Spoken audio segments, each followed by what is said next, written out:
അസ്സലാമു അലൈക്കും വറഹ്മത്തുള്ളാഹി വബറകാതുഹു. അൽഹംദുലില്ലാഹി റബ്ബിൽ ആലമീൻ. അല്ലാഹുമ്മ സ്വല്ലി അലാ മുഹമ്മദിൻ വഅലാ ആലി മുഹമ്മദ് കമാ സ്വല്ലൈത അലാ ഇബ്രാഹീമ വഅലാ ആലി ഇബ്രാഹീമ ഇന്നക ഹമീദും മജീദ്. അമ്മാ ബഅദ് فإن خير الكلام كلام الله وخير الهدي هدي محمد صلى الله عليه وسلم وشر الأمور محدثاتها وكل محدثة بدعة وكل بدعة ضلالة. സ്നേഹമുള്ള സഹോദരി സഹോദരന്മാരെ, വിശ്വാസികളെ, റിയാദുസ് സാലിഹീനിൽ ജീവിതത്തിൽ വിലക്കപ്പെട്ട മഹാപാപങ്ങളെ സംബന്ധിച്ചുള്ള വിശദീകരണം പറഞ്ഞുകൊണ്ടിരിക്കുന്ന ഹദീസുകളാണ് നമ്മൾ കേട്ടുകൊണ്ടിരിക്കുന്നത്.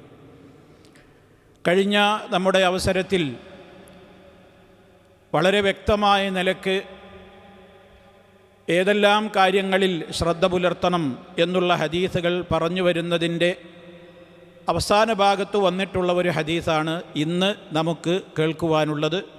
ഇത് ഉദ്ധരിക്കുന്നത് മഹാനായ അബൂ സഈദിനിൽ ഖുദരി റളിയല്ലാഹു അൻഹു ആണ്. വഅൻ അബീ സഈദിനിൽ ഖുദരി റളിയല്ലാഹു അൻഹു അന്ന റസൂലല്ലാഹി സ്വല്ലല്ലാഹു അലൈഹി വസല്ലമ ഖാല ലാ യൻദുറു الرجുലു ഇലാ ഔറത്തി الرجുലി വലൽ മർഅതു ഇലാ ഔറത്തിൽ മർഅതി വലാ യുഫ്ളി الرجുലു ഇലാ الرجുലി ഫീ ثൗബിൻ വാഹിദിൻ ولا تفضي المرأة إلى المرأة في الثوب الواحد.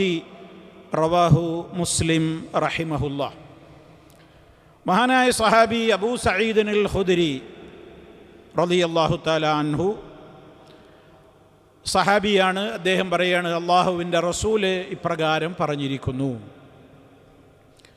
ലാ യൻദുറു الرجുലു, ഒരു പുരുഷൻ നോക്കാൻ പാടില്ല, അവൻ നോക്കരുത്, ഇലാ ഔറത്തി റജുലി, മറ്റൊരു പുരുഷൻ്റെ ഔറത്തിലേക്ക് നോക്കാൻ പാടില്ല.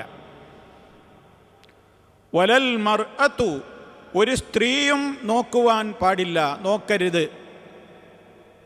ഇലാ ഔറത്തിൽ മർഅതി, മറ്റൊരു സ്ത്രീയുടെ നഗ്നതയിലേക്ക്. വലാ യുഫ്ളി റജുലു, ഒരു പുരുഷനും ചേർന്ന് കിടക്കരുത്. ഇല റജുലി, മറ്റൊരു പുരുഷൻ്റെ കൂടെ. അഫ്ലാ യുഫ്ലി എന്ന് പറഞ്ഞാൽ ചേർന്ന് കിടക്കുന്നതിനാണ് പറയുക. അഫ്ലാ യുഫ്ലി, മറയില്ലാതെ രണ്ട് ശരീരങ്ങൾ തമ്മിൽ ചേർന്ന് കിടക്കുന്നതിനാണെന്ന് പറയാ അഫ്ലാ. വലാ യുഫ്ലി റജുലു ഇല റജുലി, ഒരു പുരുഷനും മറ്റൊരു പുരുഷൻ്റെ കൂടെ ചേർന്ന് കിടക്കരുത്. ഫീ സൗബിൻ വാഹിദിൻ, ഒരൊറ്റ വസ്ത്രത്തിനുള്ളിൽ. അതുപോലെ തന്നെ വലാ തുഫ്ളിൽ മർഅതു, ഒരു സ്ത്രീയും ചേർന്ന് കിടക്കരുത്. ഇലൽ മർഅതി, മറ്റൊരു സ്ത്രീയുടെ കൂടെ. ഫിസ്സൗബിൽ വാഹിദി, ഒരേ വസ്ത്രത്തിലായിക്കൊണ്ട്. ഇമാം മുസ്ലിം റിപ്പോർട്ട് ചെയ്തിട്ടുള്ള പ്രസിദ്ധമായ ഹദീസാണിത്. കഴിഞ്ഞ ക്ലാസ്സുകളിലൊക്കെ നമ്മൾ മനസ്സിലാക്കിയിട്ടുള്ളതുപോലെ ഏറെ ഗൗരവതരമായ കാലോചിതമായ ഒട്ടേറെ കാര്യങ്ങൾക്ക് ആവശ്യമായ നിർദ്ദേശങ്ങൾ നൽകുന്ന ഹദീസ് കൂടിയാണിത്. ഒന്നാമതായി പറഞ്ഞതെന്താണ്? ഒരു പുരുഷനും മറ്റൊരു പുരുഷൻ്റെ ഔറത്തിലേക്ക് നോക്കരുത്. അപ്പം നമ്മൾ അറിഞ്ഞിരിക്കേണ്ടത് എന്താണ്? ഒരു പുരുഷൻ്റെ ഔറത്തപ്പം ഏതാണ്? ഒരു പുരുഷന് മറ്റൊരു പുരുഷനിൽ കാണാൻ പാടില്ലാത്ത ഭാഗം ഏതാണ്? അവിടേക്കാണല്ലോ നോക്കരുതെന്ന് പറയാം. വിശദീകരണത്തിൽ പണ്ഡിതന്മാർ പറഞ്ഞു, ഔറത്തു റജുലി മിനസ്സുറത്തി ഇല റുക്ബ, മുട്ട് മുതൽ കാൽമുട്ട് മുതൽ പൊക്കിൽ വരെയുള്ള ഇടമാണ് ഒരു പുരുഷൻ്റെ നഗ്നത. അപ്പോൾ കാലിൻ്റെ മുട്ടടക്കം മറയുന്ന, പൊക്കിൽ മറയ്ക്കുന്ന വിധത്തിൽ അതിൻ്റെ ഇടക്കുള്ള, അതാണ് മാ ബൈന സുറത്തി വർ റുക്ബ. സുറ എന്ന് പറഞ്ഞാൽ നമ്മുടെ പൊക്കിളിനാണ് പറയുക. റുക്ബത്ത് എന്ന് പറയുന്നത് കാൽമുട്ട്. കാൽമുട്ടിൻ്റെയും പൊക്കിളിൻ്റെയും ഇടക്കുള്ള സ്ഥലമാണ് ഒരു പുരുഷൻ മറ്റൊരു പുരുഷനിൽ നിന്ന് പോലും മറച്ചു വെക്കൽ നിർബന്ധമായ കാര്യം. അതാണ് അവൻ്റെ ഔറത്ത്. അതിലേക്ക് നോക്കാൻ ഒരു പുരുഷന് മറ്റൊരു പുരുഷൻ്റെ ഔറത്തിലേക്ക് നോക്കാൻ പാടില്ല. അതിൽ തന്നെ മുഗല്ലദായ ഔറത്ത്, അതിശക്തമായ ഔറത്ത് എന്ന് പറയുന്നത് അവൻ്റെ മുന്നും പിന്നുമാണ്. അതേപോലെ തന്നെ അത്ര തന്നെ ഗുരുതരമല്ലാത്ത അവൻ്റെ കാൽത്തൊട മറ്റു ഭാഗങ്ങളൊക്കെ അതിൽ ഉൾപ്പെടും. അപ്പം അതുകൊണ്ട് തന്നെ അതാണ് ഒന്നാമത്തെ നിയമം. രണ്ടാമതായി പറഞ്ഞതോ വലൽ മർഅത്തു ഇലാ ഔറത്തിൽ മർഅത്തി, ഒരു സ്ത്രീ മറ്റൊരു സ്ത്രീയുടെ നഗ്നതയിലേക്കും നോക്കാൻ പാടില്ല. ഒരു സ്ത്രീക്ക് നോക്കാൻ പാടില്ലാത്ത നിഷിദ്ധമായ നിലക്കുള്ള മറ്റൊരു സ്ത്രീയുടെ മുമ്പിൽ ഒരു സ്ത്രീ പാലിക്കേണ്ടുന്ന മര്യാദ എപ്രകാരമാണ്, ഇത് പണ്ഡിതന്മാർ വിശദമായി പറഞ്ഞിട്ടുണ്ട്. ഇത് പുരുഷന്മാരെ പോലെ തന്നെ സ്ത്രീക്കും അവളുടെ ഔറത്ത് പൊക്കിൾ മുതൽ മുട്ട് വരെ എന്ന് പറയാൻ പറ്റില്ല. കാരണം അത് പ്രകൃതിയും എല്ലാ ആളുകളും അംഗീകരിക്കുന്ന ഒരു കാര്യമാണ്. നമ്മളിപ്പോൾ നമ്മളുടെ വീട്ടിൽ വീട്ടിൽ പുരുഷന്മാരെങ്ങനെ ഡ്രസ്സ് ധരിക്കുക? ഒരു ഉടുമുണ്ട് മാത്രം എടുത്തുകൊണ്ട് നമ്മൾ നടക്കും. നമ്മളെ നെഞ്ചും വയറും ചുമലും ഒക്കെ തുറന്നിട്ടുകൊണ്ട് ഒരു മുണ്ടെടുത്തിട്ട് മാത്രം നടക്കും. നമുക്കങ്ങനെ നടക്കാം. എന്നാൽ ഇതേപോലെ ഒരു സ്ത്രീക്കും ഔറത്ത് മുട്ട് മുതൽ പൊക്കിൾ വരെയുള്ള ഇടമാണെന്ന് പറഞ്ഞാൽ ഒരു പെണ്ണ് ഏതെങ്കിലും വീട്ടിൽ അങ്ങനെ നടക്കാറുണ്ടോ? ഇല്ല, നടക്കാറില്ല. അപ്പം അതുകൊണ്ട് തന്നെ ഒരു സ്ത്രീക്ക് മറ്റൊരു സ്ത്രീയുടെ മുമ്പിലുമുണ്ട് മര്യാദ. ഭർത്താവിൻ്റെ മുമ്പിൽ അവളെ സംബന്ധിച്ചിടത്തോളം അവർക്ക് ഒരു മറയുടെയും പ്രശ്നം ഇല്ല. എല്ലാം നോക്കലും കാണലും അനുവദിക്കപ്പെട്ടതാണ്. അന്യ പുരുഷന്മാരുടെ മുമ്പിൽ മുഴുവൻ അവൾ ഔറത്താണ്. മുഖവും മുൻകൈയും മാത്രം അനുവദിക്കപ്പെട്ടു. അതിൽ തന്നെ പണ്ഡിത ലോകത്ത് അഭിപ്രായ വ്യത്യാസങ്ങൾ ഉണ്ട് താനും. അതേ അവസരത്തിൽ മറ്റുള്ള ആളുകൾ, മഹാരിമായ ആളുകൾ ഉണ്ടാകും. ഫൈനൽ മർഅത അമാമൽ മർഅ, ഒരു സ്ത്രീ മറ്റൊരു സ്ത്രീയുടെ മുമ്പിൽ, അതേപോലെ തന്നെ അവളുടെ മഹാരിമുകളായ ആളുകളുടെ മുമ്പിൽ, മെഹ്റമുകളായ ആളുകളുടെ മുമ്പിൽ, ബാപ്പ, ആങ്ങള, അങ്ങനെ മെഹ്റമുകളെ നമ്മൾ പഠിച്ചിട്ടുണ്ടല്ലോ. ആരൊക്കെയാണ് ഒരു സ്ത്രീക്ക് മെഹ്റമായി വരിക? അവരുടെയൊക്കെ മുമ്പിൽ സാധാരണഗതിയിൽ വെളിവാകുന്ന ഭാഗങ്ങളൊക്കെ അവരുടെ മുമ്പിലും വെളിവാക്കാം. അവളുടെ കയ്യ്, മൗളിഉ സിവാർ, വളയിടുന്ന ഭാഗം എന്ന് പറഞ്ഞാൽ കൈത്തണ്ട, മുഖം, മുടി, അതുപോലെ തന്നെ അവർ ചെയിനണിയുന്ന, അതേപോലെ തന്നെ അവരുടെ കാൽപാദം, ഇതൊക്കെ ഇതേപോലെയുള്ള ഒരു സ്ത്രീക്ക് സ്വാഭാവികമായി സാധാരണഗതിയിൽ ഒരു വീട്ടിൽ അവൾ എപ്രകാരം മറക്കുന്നുവോ, നമുക്കൊക്കെ അത് ആലോചിച്ചാൽ അറിയാം. പൊതുവെ സ്ത്രീകൾ അവരുടെ വീടുകളിൽ ആവുമ്പോൾ ധരിക്കുന്നൊരു വസ്ത്രമുണ്ട്. അതിൽ അവരുടെ തലമറക്കൂല, മുഖം വെളിവാകും, തലമറക്കൂല, കൈത്തണ്ടകൾ വെളിവാകും, ചെറുപ്പക്കാല് കണങ്കാല് വെളിവാകും. അതുപോലെ തന്നെ ആ നിലക്കുള്ള ഒരു പ്രത്യേകമായ നിലക്കുള്ള വേഷത്തിലാണ് പൊതുവിൽ സാധാരണഗതിയിൽ പുരുഷന്മാരെ ഞാൻ നേരത്തെ പറഞ്ഞതുപോലെയും സ്ത്രീകൾ ഈ വിധത്തിലുമൊക്കെയാണ് അവരുടെ മഹാരിമകളായ ആളുകളുടെ മുമ്പിൽ അവർക്ക് അനുവദിക്കപ്പെട്ട കാര്യം അതാണ്. അപ്പോൾ ഒരു സ്ത്രീകൾ മാത്രമുള്ളയിടത്ത് പെണ്ണിനിപ്പോൾ അതൊക്കെ തുറന്നിട്ട് നടക്കാവോ? പറ്റില്ല എന്ന് തന്നെയാണ് പണ്ഡിതന്മാർ അതിനെക്കുറിച്ച് വിശദീകരിച്ചത്. സ്ത്രീകൾ മാത്രമേ ഉള്ളൂ എന്ന് പറഞ്ഞിട്ട് മാറും, എല്ലാം തുറന്നിട്ടുകൊണ്ട് ആ നിലക്കുള്ള ഡ്രസ്സ് ധരിച്ച് ഇവിടെ പെണ്ണുങ്ങൾ മാത്രമേ ഉള്ളൂ എന്നും പറഞ്ഞുകൊണ്ട് അങ്ങനെ നടക്കുന്നതിനെ പണ്ഡിതന്മാരത് പറ്റില്ല എന്ന് തന്നെയാണ് പറഞ്ഞത്. അതുകൊണ്ട് തന്നെ അവർക്ക് മഹാരിമകളായ ആളുകളുടെയൊക്കെ മുമ്പിലുള്ള അതേ വിധി തന്നെയാണ് ഒരു സ്ത്രീയുടെ മുമ്പിൽ ഒരു സ്ത്രീക്ക് അവൾ മറക്കേണ്ടുന്ന ഭാഗമായിക്കൊണ്ട് പണ്ഡിതന്മാർ ഇവയുടെയൊക്കെ വിവിധ ഹദീസുകളുടെയും ആയത്തുകളുടെയും ഒക്കെ വിശകലനങ്ങൾക്കൊടുവിൽ അവർ പറഞ്ഞിട്ടുള്ളത്.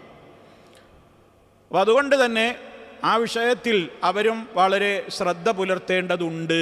ഇവിടെ പെണ്ണ് മാത്രമുള്ളൂ എന്ന് പറഞ്ഞിട്ട് എല്ലാം അവളുടെ മുമ്പിൽ അങ്ങ് വ്യക്തമാക്കുന്ന നിലക്ക് പാടുള്ളതല്ല. അപ്പം ഇതൊക്കെ സ്വാഭാവികമായിട്ട് ഒരാളിൽ നിന്ന് വെളിവായി തന്നെ നമ്മൾ നോക്കാൻ പാടില്ല എന്ന്. ചിലപ്പോൾ മനുഷ്യന് ഒരാൾ വീഴ്ചയിൽ ഒരുപാട് ചിലപ്പോൾ ഔറത്തുകൾ വെളിവാകും. അതേപോലെ തന്നെ പല കാറ്റടിച്ചിട്ട് അങ്ങനെ പലപ്പോഴും അങ്ങനെ ശ്രദ്ധയിൽപ്പെടുമ്പോൾ ചിലപ്പോൾ ഈ ആൾ അശ്രദ്ധനായിട്ട് അയാളിൽ നിന്ന് എന്തെങ്കിലും വെളിവാകുന്നുണ്ടാവും. അപ്പോഴൊക്കെ നമ്മൾ നമ്മുടെ ദൃഷ്ടി താഴ്ത്തി നമ്മൾ നോക്കാതിരിക്കുകയാണ് വേണ്ടത്. ഒരു പുരുഷൻ്റെ ഔറത്തായാൽ പോലും ഇതാണ് തുടക്കത്തിലേ പറയുന്നത്, ലാ യൻദുറു റജുലു ഇലാ ഔറത്തി റജുലി, ഒരു പുരുഷൻ മറ്റൊരു പുരുഷൻ്റെ ഔറത്തിലേക്കോ ഒരു സ്ത്രീ സ്ത്രീയുടെ നഗ്നതയിലേക്കോ നോക്കുവാൻ പാടുള്ളതല്ല. ഇതാണ് ഒന്നാമതായി ഈ ഹദീസിൻ്റെ ആദ്യ ഭാഗത്ത് നബി സല്ലല്ലാഹു അലൈഹി വസല്ലം പറയുന്നത്.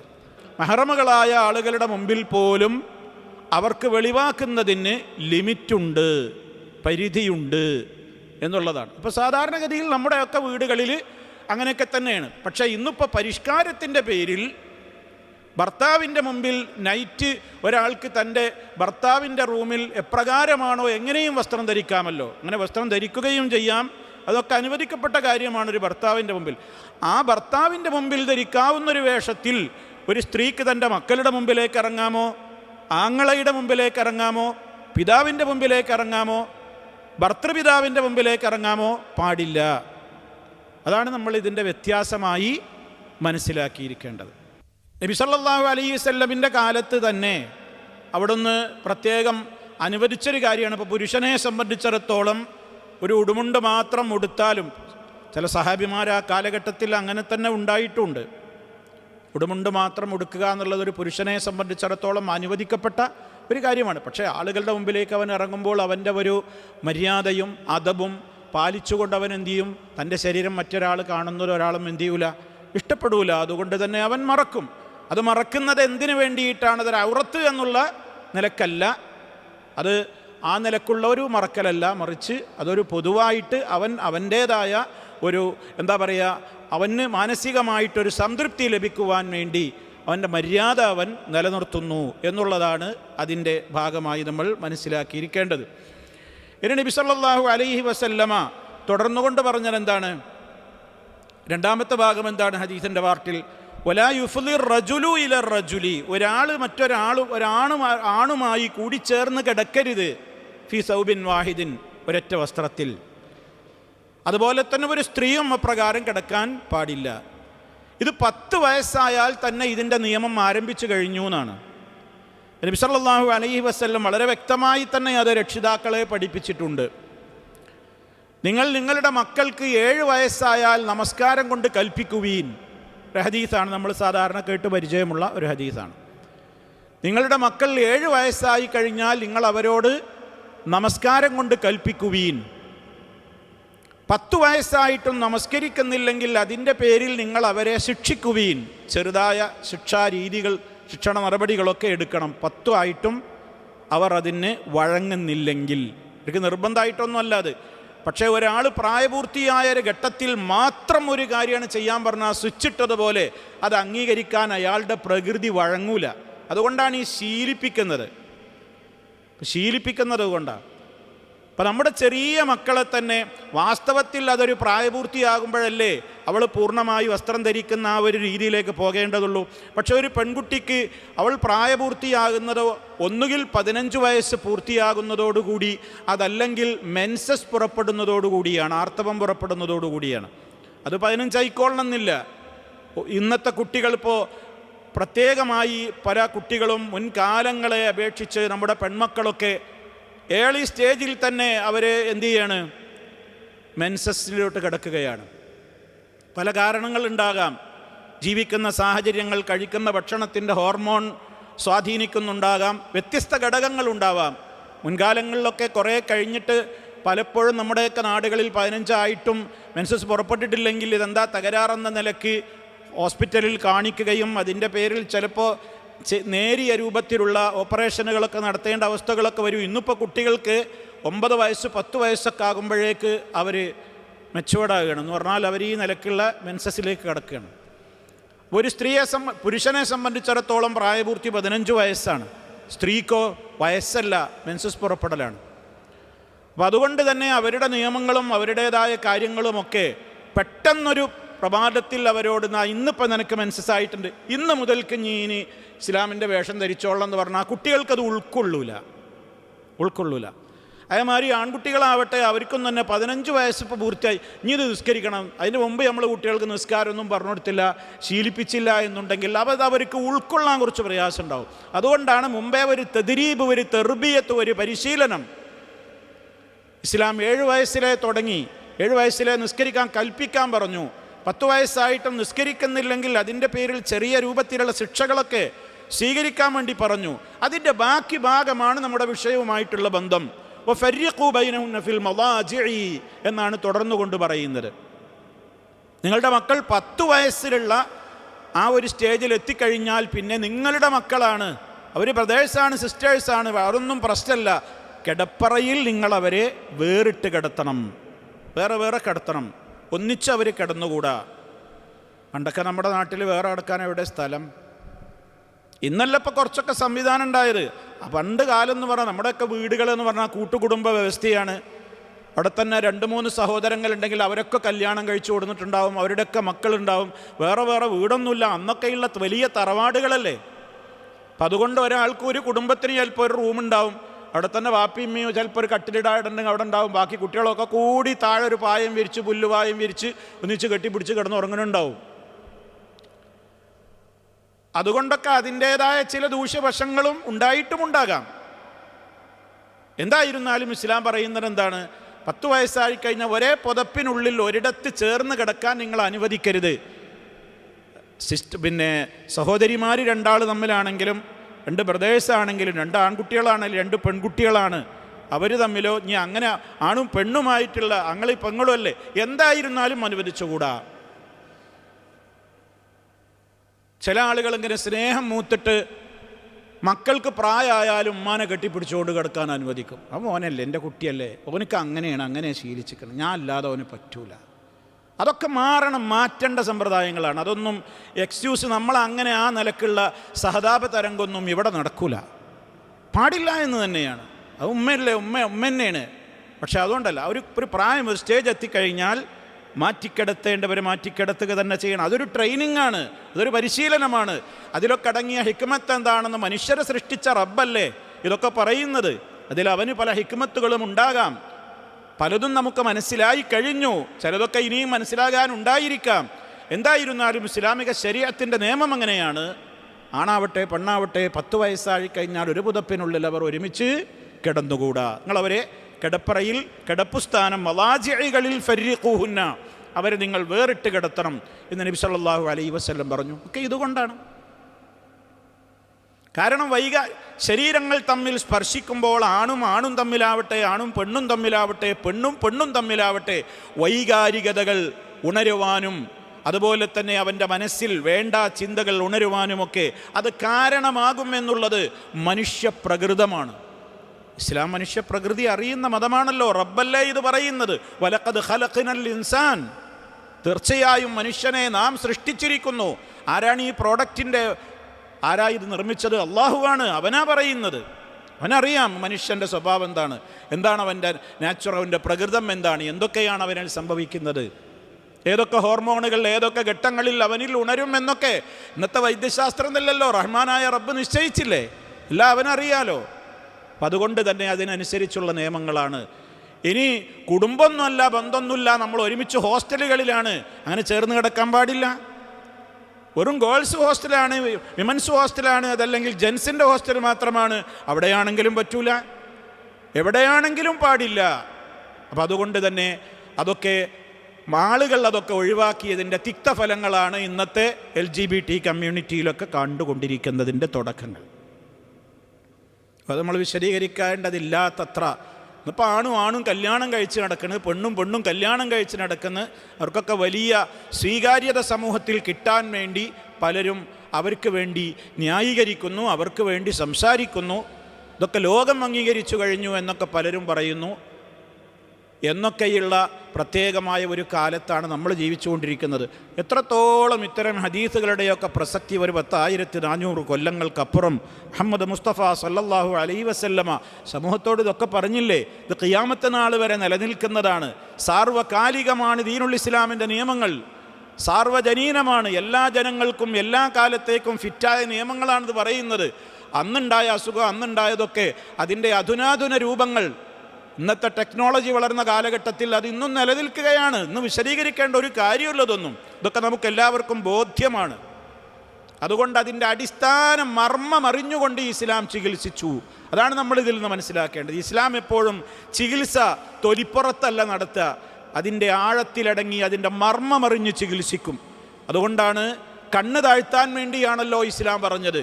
വ്യഭിചാരിക്കരുത് എന്ന് പറയുന്നതിനേക്കാൾ അപ്പുറം ആദ്യം പറഞ്ഞതെന്താണ്? കുല്ലുൽ മുഅ്മിൻ, നമ്മുടെ അധ്യായം തന്നെ അതല്ലേ, നിങ്ങൾ അന്യ പുരുഷൻ അന്യ സ്ത്രീയിലേക്ക് നോക്കരുത്. കാമം, ആ കാമ കണ്ണുകളോടുകൂടി ആൺകുട്ടികളിലേക്ക്, ആണിലേക്ക് പോലും നോക്കരുത്. അല്ല, ഞാൻ മുമ്പത്ത് വിശദീകരിച്ചപ്പോൾ നമ്മൾ പറഞ്ഞില്ലേ, ഒരു കാലത്ത് കാൾ ഗേളുകളും അതുപോലെ തന്നെ ആ നിലക്കുള്ള കാൾ ബോയ്സും ഇന്നിപ്പോൾ വന്നില്ലേ.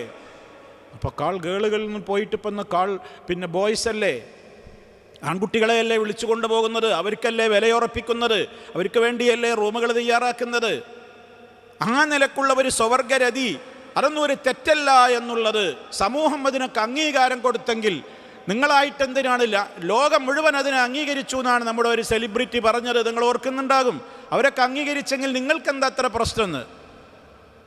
അപ്പറയുന്ന കാലത്തും 60ഓളം രാഷ്ട്രങ്ങൾ ഇതിനെ അംഗീകരിക്കാതെ ഇന്നും നിലനിൽക്കുന്നതാണ്. ലോകത്ത് എല്ലാവരും അംഗീകരിച്ചു എന്നാണ് അയാൾ തട്ടിവിട്ടത്. വാസ്തവത്തിൽ അത് പറയുന്ന ആ നിമിഷത്തിലും ഈ നിമിഷം വരെയും ലോകരാഷ്ട്രങ്ങളിൽ 60ഓളം രാജ്യങ്ങൾ ഇന്നും ഇത് തെറ്റായിട്ട് തന്നെയാണ് കാണുന്നത്. ആ വിവരമൊന്നുമില്ലാതെ ഇങ്ങാണ്ടാണ് പറഞ്ഞതെന്ത്, എല്ലാവരും അംഗീകരിച്ചു കഴിഞ്ഞു, നിങ്ങൾക്കെന്താ പ്രശ്നം, നിങ്ങളെ കുടുംബത്തിൽ കയറ്റണ്ട, ഞാൻ എൻ്റെ കുടുംബത്തിൽ കയറ്റുന്നു. അപ്പോൾ അതൊക്കെ ആളുകൾക്ക് ഇപ്പോൾ അതൊക്കെ കേട്ടിട്ട് ഒന്ന് ആലോചിച്ച് നോക്കി എന്തിനാ മറ്റുള്ളവർ പറയുന്നത്. നമ്മൾക്ക് തന്നെ ഇപ്പം ഇതിങ്ങനെ 100 ആവർത്തി കേട്ടിട്ട് അതിൻ്റെ ഗൗരവം കുറയണില്ലേ? ഇതാ ഇതിൻ്റെ പ്രശ്നം. ഒരുപാട് കേൾക്കുകയാണ് നമ്മൾ, ഒരുപാട് കാണുകയാണ്. അപ്പം നമ്മൾക്ക് തന്നെ ഇതിൻ്റെ ആ ഒരു സീരിയസ്നെസ് നഷ്ടപ്പെട്ടുകൊണ്ടേയിരിക്കും. കുറച്ച് കഴിയുമ്പോൾ നമുക്ക് അതൊരു പുതുമയില്ലാതായിട്ട് തോന്നും. ഇപ്പം എന്താ ഇനിയിപ്പോൾ ഒരാളപ്പം അങ്ങനെ ഇനിയിപ്പോൾ 2 പെൺകുട്ടികൾ നമ്മളെ മാപ്പിള വീടുകളിൽ എന്നുണ്ടെങ്കിൽ ഇനി അതിൻ്റെ എണ്ണം വർദ്ധിക്കും, പുതുമല്ലാതാവും. അപ്പം ഞാൻ പറഞ്ഞു വരുന്നത്, ഇതൊക്കെ ലോകത്ത് ഏത് കാലഘട്ടത്തിലും സംഭവിക്കും, ഇന്നും സംഭവിക്കുന്നു, ഇനിയും സംഭവിക്കും. അടിവേരറുക്കുന്ന ചികിത്സയാണ് ഇസ്ലാം കൊടുത്തിട്ടുള്ളത് എന്ന് നമ്മൾ മനസ്സിലാക്കുന്നത് എന്തിനാണ്? ഇസ്ലാം എന്ന് പറയുന്നത് കേവലം ഏതെങ്കിലും ഒരു കാലഘട്ടത്തിലെ 6-ാം നൂറ്റാണ്ടെന്ന് ബസ് കിട്ടാത്തവർക്കുള്ള മതാണെന്നല്ലേ പറയുന്നത്. അതിന് മറുപടിയായി പറയുന്നത് ഇസ്ലാമിൻ്റെ നിയമങ്ങളൊക്കെ 6-ാം നൂറ്റാണ്ട് അങ്ങേതോ കാടൻ കാലഘട്ടത്തിൽ ജീവിച്ച ആളുകൾക്കുള്ള നിയമങ്ങളാണ്. ആണോ? ആ നിയമമാണോ? അവിടുന്ന് ബസ് കിട്ടാത്തവരാണ് നമ്മളൊക്കെ എന്നല്ലേ ഇതിനെ എതിർക്കുന്നവരെ കുറിച്ച് പറയുന്നത്. ആണോ? അവിടെയാണ് നമ്മൾ മനസ്സിലാക്കേണ്ടത്, അള്ളാഹു അവൻ്റെ റസൂലിലൂടെ എന്തൊന്ന് പഠിപ്പിച്ചുവോ അത് മുഴുവൻ ലോകത്തിന് ഫിറ്റാണ്. അതാണ് ഇസ്ലാം എന്നും മികച്ചു നിൽക്കും. അൽ ഇസ്ലാമു യഅലു വലാ യുഅല. ഇസ്ലാം എന്നും ഉയർന്നു നിൽക്കും, മികച്ചു നിൽക്കും.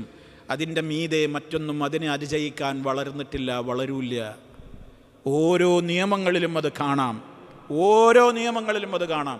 ഒക്കെ മർമ്മമറിഞ്ഞ് അടിത്തട്ടിലുള്ള ചികിത്സയാണ്. തൊലിപ്പുറമേയുള്ള ഐസ് മേൽ പെയിൻ്റ് അടിക്കുന്ന ചികിത്സാ രീതി ഇസ്ലാമിലില്ല. അടിസ്ഥാനം അറിഞ്ഞുകൊണ്ട് അവിടെ മരുന്ന് വെക്കും, അവിടെ ചികിത്സിക്കും. അതാണ് ഇസ്ലാമിക ശരീഅത്തിൻ്റെ മഹിമയായി, പ്രത്യേകതയായി നമ്മൾ മനസ്സിലാക്കിയിരിക്കേണ്ടത്. അപ്പോൾ സഹോദരങ്ങളെ, ഈ ഹദീസിൽ ആണും പെണ്ണും അതുപോലെ തന്നെ പെണ്ണും ഒക്കെ ഈ വിഷയത്തിൽ ശ്രദ്ധിക്കണം എന്ന് പറഞ്ഞു. ഇന്ന് അതിൻ്റെ പ്രാധാന്യവും പ്രത്യേകത ഒന്നും നമ്മളിന്ന് വിശദീകരിക്കേണ്ടതില്ല. വളരെ ഗൗരവമാണ് എന്ന് നമ്മൾ മനസ്സിലാക്കിയിരിക്കുക. ആ അധ്യായം അവസാനിച്ചു കഴിഞ്ഞു. നമ്മളിതുവരെ പറഞ്ഞതെന്തായിരുന്നു?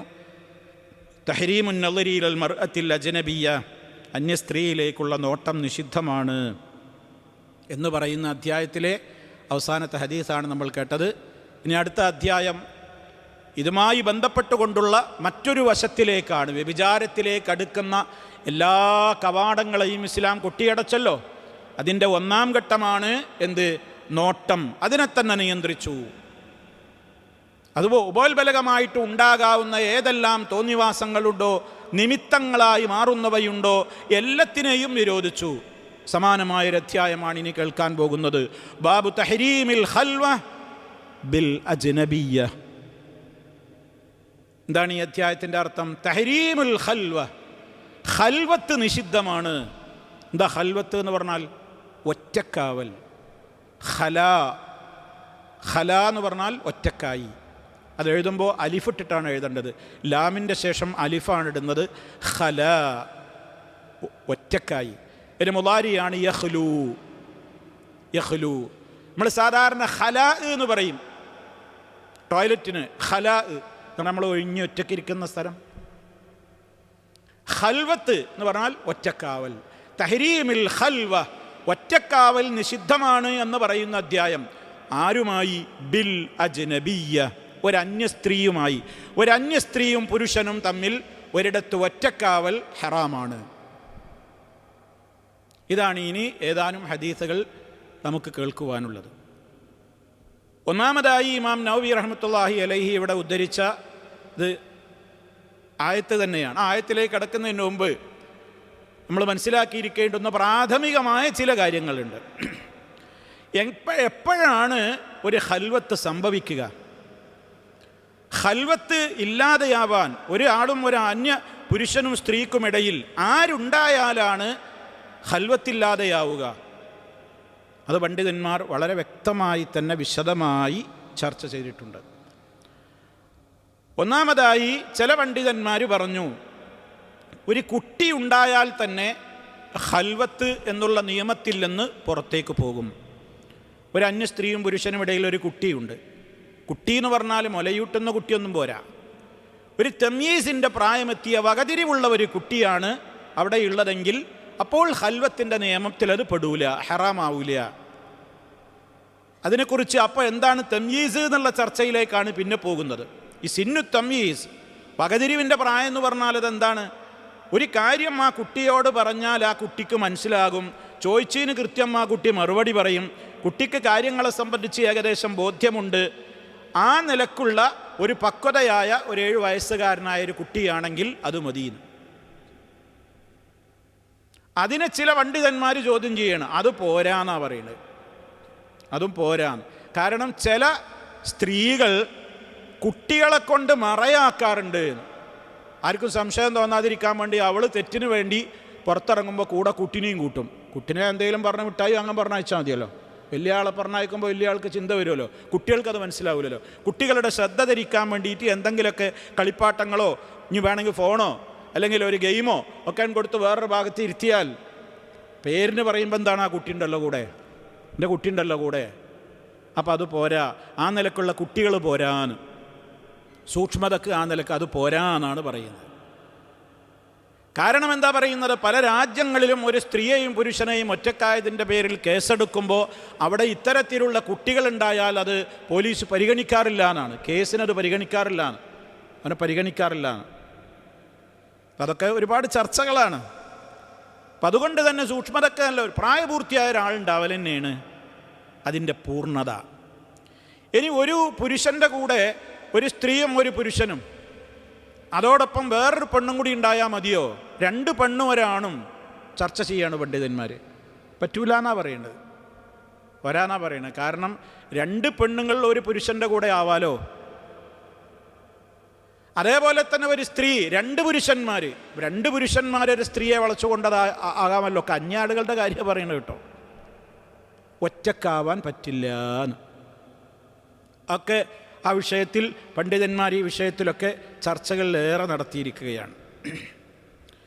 ഇനി നമ്മളിതിൽ മനസ്സിലാക്കിയിരിക്കേണ്ടത് എവിടെയെല്ലാം ഏതെല്ലാം സ്ഥലങ്ങളിലേക്ക് ബാധകമാകും. വാഹനമായാലും ഓഫീസാണെങ്കിലും അതുപോലെ തന്നെ അൽ ഖൽവത്തുൽ ഇലക്ട്രോണിയ എന്നാണ് ഇപ്പോഴത്തെ ആധുനിക ഭാഷ്യം.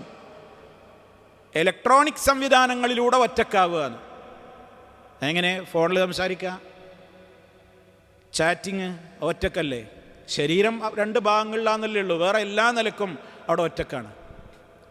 ഒറ്റക്കാകുന്നത് കൊണ്ടുള്ള അപകടങ്ങൾ പറഞ്ഞത് കേവലം ശാരീരിക സംഗമം മാത്രമല്ലല്ലോ, മറ്റു കാര്യങ്ങളുമില്ലേ. ആ മറ്റു കാര്യങ്ങളൊക്കെ ഇതിലൂടെ നടക്കുന്നുണ്ട്. അപ്പം ചാറ്റിങ്, അന്യ സ്ത്രീ പുരുഷന്മാർ ചാറ്റ് ചെയ്യൽ, അവർ ഫോണിൽ ദീർഘനേരം സംസാരിക്കുന്ന വിഷയത്തിനനുസരിച്ചിരിക്കും. ഒരു സ്ത്രീക്ക് ഒരു പുരുഷനോട് സംസാരിക്കാൻ പാടില്ല എന്നൊന്നുമില്ല, ഒരു പെണ്ണിൻ്റെ ശബ്ദം ഉറത്താകുന്നൊന്നുമില്ല. ഒരു പുരുഷനും ഒരു സ്ത്രീക്കൊക്കെ സംസാരിക്കാം, ഫോണിൽ സംസാരിക്കാൻ, ചാറ്റ് ചെയ്യാൻ, അതിനൊന്നും വിരോധമൊന്നുമില്ല. പക്ഷേ എന്ത് സംസാരിക്കുന്നു? സംസാരിക്കുമ്പോൾ പോലും വിശുദ്ധ ഖുർആൻ പറഞ്ഞതെന്താണ്? ഫലാ തഖ്ലഅന ബിൽ ഖൗലി, നിങ്ങൾ സംസാരത്തിൽ നൈർമല്യം പുലർത്തരുത്, തേൻ പുരട്ടി സംസാരിക്കരുത്, മധുര വാക്കുകൾ കൊണ്ട് നിങ്ങൾ സംസാരിക്കരുത്. എന്താ അതുകൊണ്ടുള്ള പ്രയാസം? ഫയത്മഅല്ലദീ ഫീ ഖൽബിഹി മറദുൻ, ഹൃദയത്തിൽ രോഗമുള്ള ചില ആളുകളുണ്ടാകും. അതവർക്ക് വേണ്ടാത്ത ചിന്തകളെ ഉണർത്തുവാനത് കാരണമായി തീരും. അതുകൊണ്ട് വഖുൽന ഖൗലൻ മഅറൂഫ, നിങ്ങൾ നല്ല നിലക്ക് സാധാരണ പോലെ നിങ്ങൾ സംസാരിച്ചോളി. സാധാരണ നിലക്ക് നിങ്ങളെങ്ങനെ വരിയിലൊക്കെ സംസാരിക്കൽ കൊഞ്ചു കുഴഞ്ഞിട്ടാ? പാപ്പനോട് എങ്ങനെ സംസാരിക്കൽ? ഇങ്ങനെ കൊഞ്ചു കുഴഞ്ഞിട്ടല്ലല്ലോ. ഒരു നോർമൽ സംസാരം നിങ്ങൾക്കൊരു ശൈലി ഉണ്ടാവില്ലേ, ആ ശൈലിയിൽ സംസാരിച്ചോ. അതിൽ നിന്ന് വ്യത്യസ്തമായി കൊണ്ടുള്ള ഖുദൂഅ് വേണ്ടാന്ന്, അത് വേണ്ടാന്നേ വിശുദ്ധ ഖുർആൻ പറഞ്ഞുള്ളൂ. അതേപോലെ തന്നെ ഇമാം നവവി റഹ്മത്തുള്ളാഹി അലൈഹി ഈ അധ്യായത്തിൽ ഒരൊറ്റ ആയത്താണ് ഇതിൻ്റെ ഉപോത്ബലകമായി ആദ്യം തന്നെ നൽകിയിട്ടുള്ളത്. എന്താ നൽകിയത്?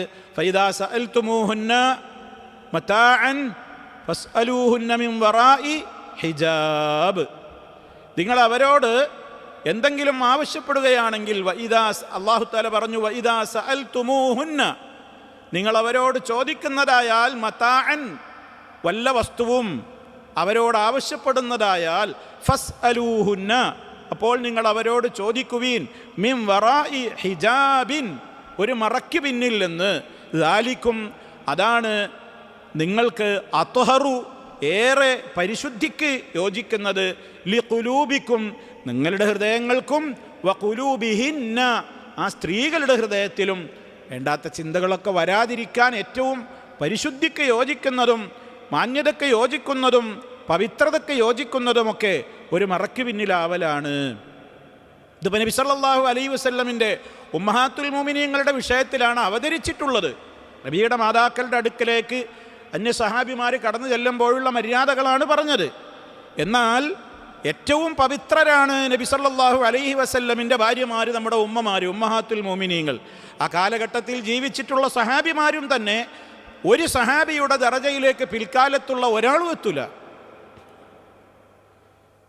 ഇസ്ലാമികമായി അഹ്ലുസുന്ന വിശ്വസിക്കുന്നത് നബി സല്ലല്ലാഹു അലൈഹി വസല്ലം കഴിഞ്ഞാൽ പിന്നെ ഏറെ പ്രാധാന്യമുള്ളവർ 4 സഹാബിമാരാണ്: അബൂബക്കർ, ഉമർ, ഉസ്മാൻ, അലി റളിയല്ലാഹു അൻഹും.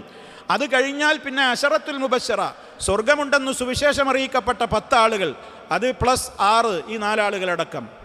അതിൻ്റെ പുറമെ വീണ്ടും അതേപോലെ തന്നെ സ്വർഗസുവിശേഷം അറിയിക്കപ്പെട്ടിട്ടുള്ള മഹാന്മാർ. അതിൻ്റെ പുറമെ പിന്നെ മുഹാജിറുകൾ, അൻസാറുകൾ, ബദറിൽ പങ്കെടുത്തവർ പോലെയുള്ള ആളുകൾ, ഇങ്ങനെ വ്യത്യസ്ത കാറ്റഗറിയിലാണ്. ഒരു സഹാബി എത്ര കുറഞ്ഞ കാലം സഹാബിയായിട്ടുള്ള വ്യക്തിത്വമാണെങ്കിലും ഒരു സഹാബിയുടെ ദറജയിലേക്ക് ഖിയാമത്ത് നാൾ വരെ ഒരാൾ എത്ര മഹാനായാലും എത്തുകയില്ല. സഹാബി തന്നെയാണ്, ഒരാൾക്കും എത്താൻ സാധിക്കൂല. അതുകൊണ്ടാണ് സഹാബിമാരെ സംബന്ധിച്ച് ഹദീസിൻ്റെ സനദിലൊന്നും ചർച്ചയില്ലല്ലോ. അടിസ്ഥാനപരമായി നമ്മൾ മനസ്സിലാക്കിയിരിക്കേണ്ടുന്നൊരു കാര്യമാണ്, സാന്ദർഭികമായിട്ട് പറയുകയാണ്. ഒരു ഹദീസിന് 2 ഭാഗം ഉണ്ടാകും. ഒരു ഹദീസിന് 2 ഭാഗമുണ്ടാകും. ഒന്ന് അതിൽ പറയുന്ന വിഷയം, അതായത് പ്രവാചകൻ സല്ലല്ലാഹു അലൈഹി വസല്ലമിൻ്റെ വാക്കുകൾ, അതിന് നമ്മൾ മത്ന് എന്ന് പറയാം തൽക്കാലം. മത്ന് അതാണ് അതിൻ്റെ കണ്ടൻറ്റ്, അതിൻ്റെ ഏറ്റവും പ്രധാനപ്പെട്ട വശം അതാണ്. പിന്നെ അതിൻ്റെ പാർട്ടാണ് സനദ്. സനദ് എന്ന് പറഞ്ഞാൽ എന്താ? സനദ്, ചങ്ങല, പരമ്പര എന്നൊക്കെ പറയാം.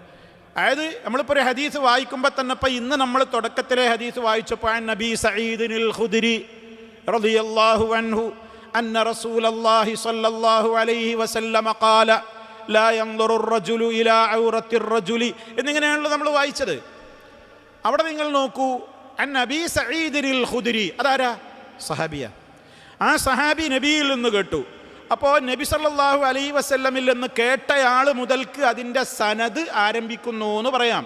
ഇപ്പോൾ സഹാബി കേട്ടു, സഹാബിയിൽ നിന്ന് താബിഈ കേട്ടു, താബിഈയിൽ നിന്ന് തബഉ താബിഈ കേട്ടു.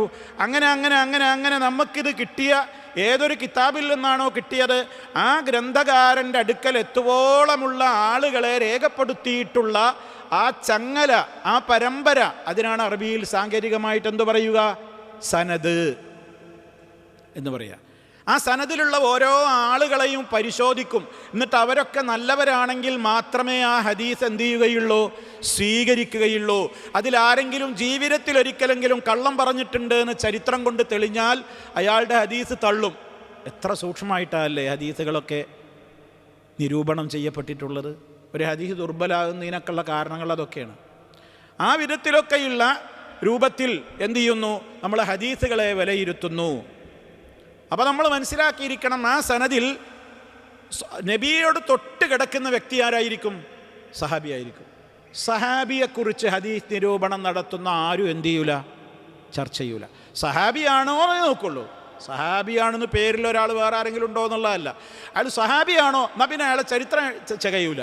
കാരണം കുല്ലു സഹാബ അദൂൽ, എല്ലാ സഹാബിമാരും നീതിമാന്മാരാണ്. ഹദീസിൻ്റെ വിഷയത്തിൽ സഹാബിമാരൊക്കെ ആരാണ്? നീതിമാന്മാരാണ്. അവരെക്കുറിച്ച് പിന്നെ ചർച്ചല്ല. സഹാബിക്ക് ശേഷമുള്ളവരെ കുറിച്ചാണ് പണ്ഡിത ലോകത്ത് എന്ത് ചെയ്യുക? ചർച്ച ചെയ്യുക. ഈ അബൂ സഈദുൽ ഖുദരി റളിയല്ലാഹു അൻഹു എന്ന സഹാബിയാണ് ഇപ്പോൾ നമ്മളിപ്പോൾ ഇന്ന് തുടക്കത്തിൽ കേട്ട ഹദീസ് ഉദ്ധരിച്ചത്. അബൂ സഈദിൽ നിന്ന് ആരുദ്ധരിച്ചു എന്ന് ഇപ്പുറത്തതിൻ്റെ ഹദീസിലുണ്ടാവും. ആ വ്യക്തിയെക്കുറിച്ച് പരിശോധിക്കും. അയാളുടെ ജീവിതം എങ്ങനെയായിരുന്നു, അയാളെ അഖീദ എന്തായിരുന്നു, അയാളെ വിശ്വാസം എന്തായിരുന്നു, അയാളുടെ ജീവിതത്തിൽ എങ്ങനെയായിരുന്നു നിലപാടൊക്കെ, അതിൻ്റെ അദ്ദേഹത്തിൽ നിന്ന് ആര് കേട്ടു, അതൊക്കെ പരിശോധിക്കും. അതൊക്കെ പരിശോധിച്ചിട്ട് അവരുടെ ഒക്കെ പേരുകൾ രേഖപ്പെടുത്തിയ ഗ്രന്ഥങ്ങളുണ്ട്. അതാണ് അസ്മാഉ റിജാൽ. ഹദീസിൽ വന്നിട്ടുള്ള ആളുകളുടെ പേരുകൾ, അവരുടെ ചരിത്രങ്ങൾ, വോള്യങ്ങൾ കണക്കിനുള്ള ഗ്രന്ഥങ്ങളാണ് ഒരു ഹദീസിൻ്റെ സനദിൽ പറയപ്പെട്ടിട്ടുള്ള ആളുകളുടെ ചരിത്രങ്ങളായി രേഖപ്പെടുത്തപ്പെട്ടിട്ടുള്ളത്.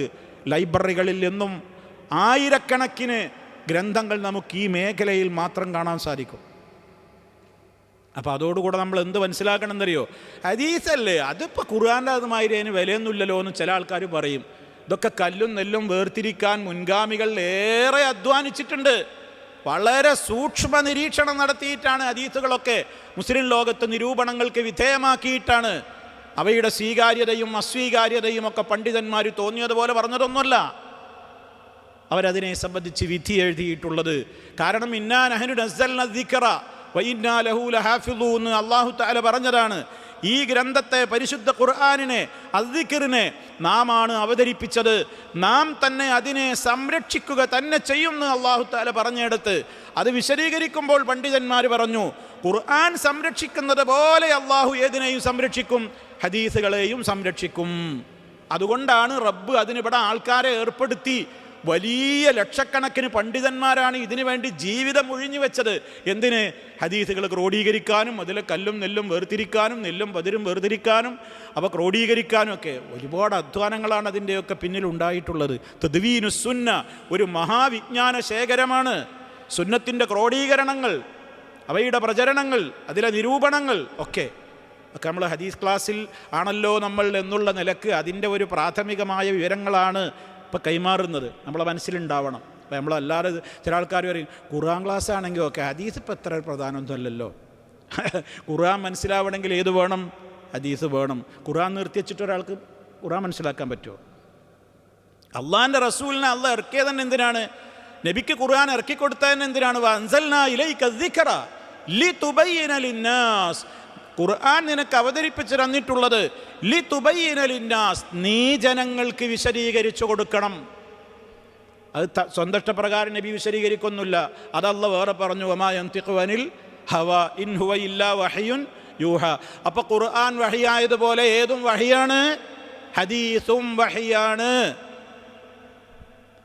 രണ്ടും ഒന്നും തന്നെയാണ്, രണ്ടും റബ്ബിൽ നിന്നാണ്.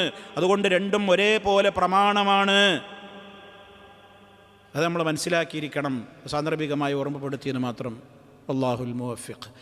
അപ്പോൾ ഇവിടെ എന്താ പറഞ്ഞത്? നിങ്ങൾ അപ്പോൾ ആ കാലഘട്ടത്തിലുള്ള സൂക്ഷ്മതയുള്ള സഹാബാ വനിതകളും സഹാബാ പുരുഷന്മാരും അതുപോലെ തന്നെ ഉമ്മഹാത്തുൽ മുഅ്മിനീങ്ങളോ ആയിട്ട് പോലും അവരോട് ഇടപഴകുമ്പോൾ ഇപ്രകാരം നിങ്ങൾ അതിൻ്റേതായ ഒരു മറയും അതിൻ്റേതായ ഒരു പക്വതയും മാന്യതയും പാലിക്കണം എന്ന് പറഞ്ഞാൽ അത് അവർക്കുള്ള നിയമമാണ്, നമുക്കത് ബാധകമല്ല എന്നല്ലല്ലോ ചിന്തിക്കേണ്ടത്. അത്രയും സൂക്ഷ്മതയുള്ള ഒരു കാലത്ത് ജീവിച്ച സൂക്ഷ്മതയുടേതായ പര്യായങ്ങളായ ആളുകളോട് പോലും ഇപ്രകാരമാണ് പറഞ്ഞതെങ്കിൽ ഇന്നിൻ്റെ കാലഘട്ടത്തിലെ ആളുകൾ എത്രത്തോളം ആ മേഖലയിൽ ശ്രദ്ധിക്കണം എന്ന മറുവശമല്ലേ നമ്മളതിൽ ഉൾക്കൊള്ളേണ്ടത്? നേരെ മറിച്ച് അതിനെ വ്യാഖ്യാനിച്ചവരുള്ളതുകൊണ്ടാണ് ഞാനിത് പറയുന്നത്. ഇതൊക്കെ സഹാബ വനിത, ഇതൊന്നും എല്ലാവർക്കും ബാധകമല്ല, ഇന്നത്തെ കാലക്കാർക്കൊന്നും ഇത് ബാധകമല്ല. അത് നബി സല്ലല്ലാഹു അലൈഹി വസല്ലമിൻ്റെ ഭാര്യമാരോടുള്ള മാത്രം നിയമമാണ്. കാരണം അവർക്ക് സെപ്പറേറ്റ് കുറേ നിയമമുണ്ടല്ലോ.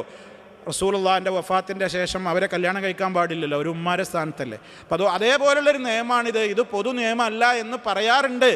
എന്നാൽ അങ്ങനെയല്ല, ഇത് എല്ലാവർക്കും ബാധകമാണ്.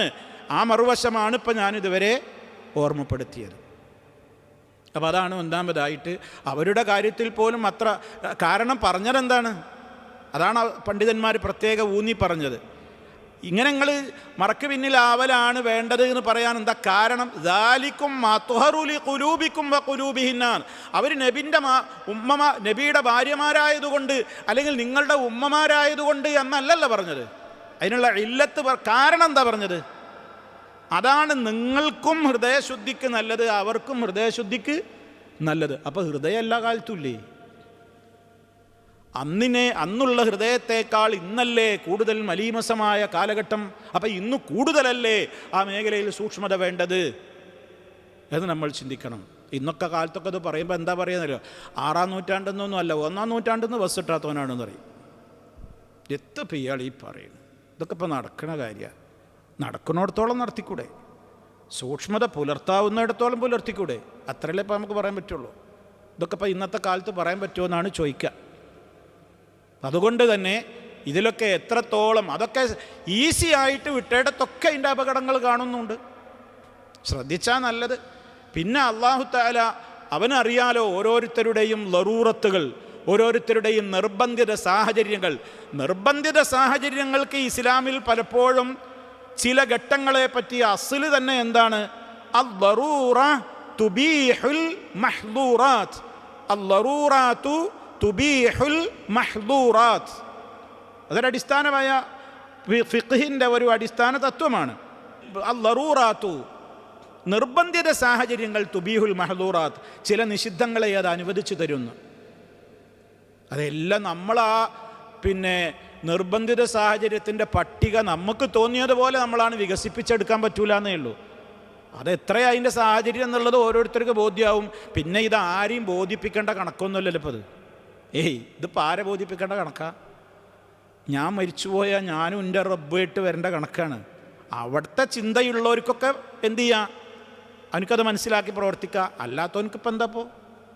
അല്ലാത്തവർക്ക് ഇപ്പോൾ ഇതൊന്നും ബാധകമാവില്ലല്ലോ. നമ്മൾ പറയുന്നതൊക്കെ മുസ്ലിമീങ്ങളോടാണല്ലോ, നമ്മൾ പറയുന്നതൊക്കെ വിശ്വാസികളോടുമാണ്. അല്ലാത്തവരിപ്പോൾ ഇതൊന്നും എടുത്തിട്ട് സന്ദർഭത്തിൽ നിന്ന് അടർത്തിയെടുത്തിട്ട് ക്ലിപ്പുണ്ടാക്കിയിട്ട് കാര്യമൊന്നുമില്ല.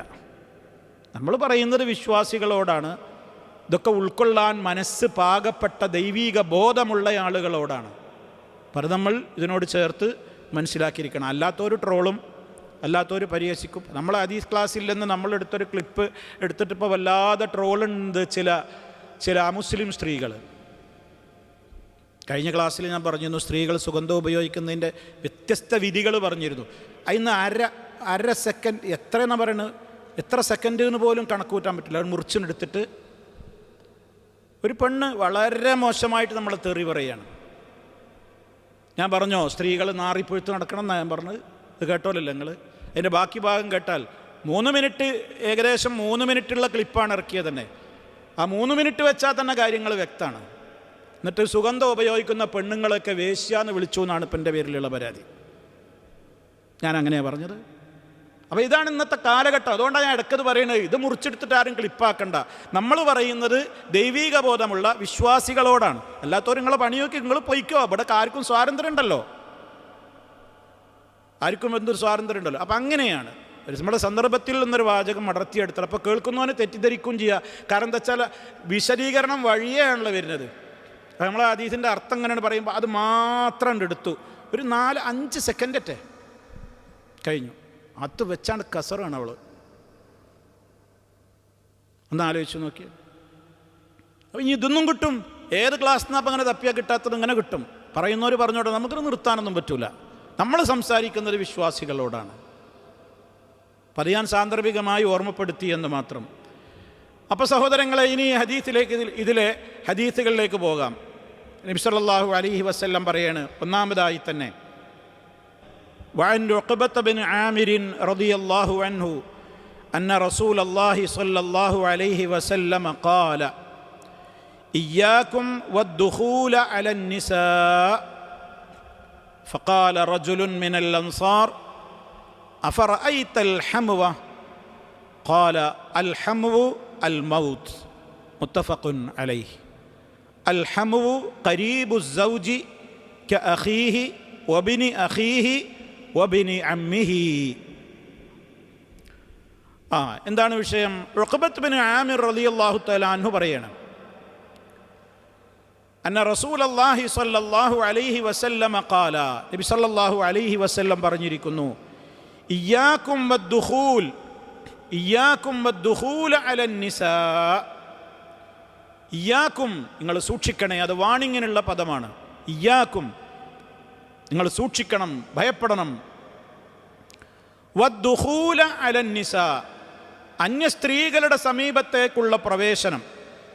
ദുഖൂൽ എന്ന് പറഞ്ഞാൽ പ്രവേശനം. വദ്ദുഖൂല അലൻ നിസാ, അന്യ സ്ത്രീകളുടെ സമീപത്തേക്കുള്ള പ്രവേശനത്തെ നിങ്ങൾ സൂക്ഷിക്കുക.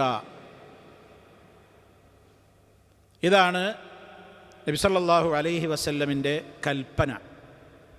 ഫഖാല റജുലുൻ മിനൽ അൻസാർ, അപ്പോൾ അൻസാരികളിൽപ്പെട്ട ഒരു സഹാബി നബി സല്ലല്ലാഹു അലൈഹി വസല്ലമിനോട് ചോദിച്ചു, നബിയെ, അഫറഅയ്തൽ ഹമുവ, അപ്പോൾ ഹമുവ് പ്രവേശിക്കുന്നതിനെ കുറിച്ച് അങ്ങയുടെ നിലപാട് എന്താണ്, അഭിപ്രായം എന്താണ്? എന്താ ഹമുവ്? ഖാല, അപ്പം നബി സല്ലല്ലാഹു അലൈഹി വസല്ലം പറയാണ്, അൽ ഹമുവ് അൽ മൗത്ത്, ഹമുവ് പ്രവേശിക്കൽ, അൽ മൗത്ത് അത് മരണാണ്. ഇനി അത് നൽകിയിട്ട് അതിൻ്റെ ഫുട് നോട്ട് കൊടുത്തോ നോക്കൂ. വൽ ഹമുവു, നവവി ഇമാമ കൊടുക്കുന്ന ഫുട് നോട്ടാണ്. വൽ ഹമുവു, ഹമുവ് എന്ന് പറഞ്ഞാൽ എന്താണ് അറബി ഭാഷയിൽ ഉദ്ദേശിക്കുന്നത്? ആരാണത്? ഖരീബു സൗജി, ഭർത്താവിൻ്റെ ബന്ധുക്കളാണ്. ഭർത്താവിൻ്റെ ബന്ധുക്കൾക്കാണെന്ന് പറയാ, ഭർത്താവിൻ്റെ ബന്ധുക്കളായ ആണുങ്ങൾക്കാണെന്ന് പറയാ ഹമുവ് എന്ന് പറയാ. ഇതുപോലെ ക അഖീഹി, ഭർത്തൃ സഹോദരൻ, ഭർത്താവിൻ്റെ താഴെയുള്ള ആളോ മേലുള്ള ആളോ, ഇപ്പോൾ ഇളയച്ചൻ, മുത്തച്ഛൻ എന്നൊക്കെ പറയണേ നമ്മുടെ നാട്ടിൽ നാടൻ പ്രയോഗം. ഭർത്താവിൻ്റെ അനുജൻ അല്ലെങ്കിൽ ഭർത്താവിൻ്റെ ജ്യേഷ്ഠൻ. വബിനി അഖീഹി, അല്ലെങ്കിൽ ഭർത്തൃ സഹോദരൻ്റെ മകൻ, അതായത് ഭർത്താവിൻ്റെ സഹോദരൻ്റെ മക്കൾ, ആൺമക്കളും ഇതിൽ പെടും. വബിനി അമ്മിഹി, ഭർത്താവിൻ്റെ പിന്നെ എന്താ പറയുക, ഒബിന് അമ്മ. അമ്മ എന്ന് പറയുമ്പോൾ ആരാണ്? ഉമ്മയുടെ ബ്രദേഴ്സ്, ഭർത്താവിൻ്റെ അവരുടെ മക്കൾ, അമ്മിൻ്റെ മക്കൾ, ഇബിന് അമ്മ.